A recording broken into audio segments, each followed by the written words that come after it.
Welcome to a Foxy Tech Tips tutorial on controlling your phone's camera from your Galaxy Watch.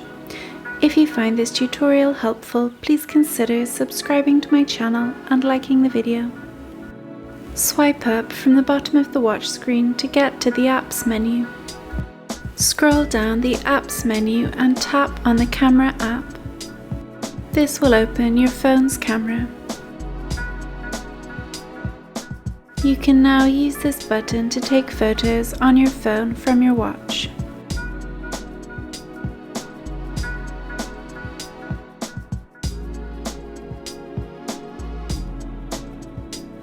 You can switch to video on your phone and then pause the video, take photos in the video and stop the video from your watch.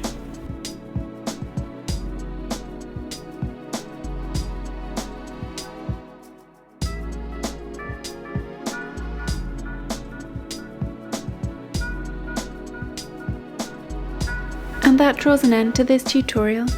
Please like the video if you found it helpful and subscribe to Foxy Tech Tips for more Galaxy Watch tips and tricks.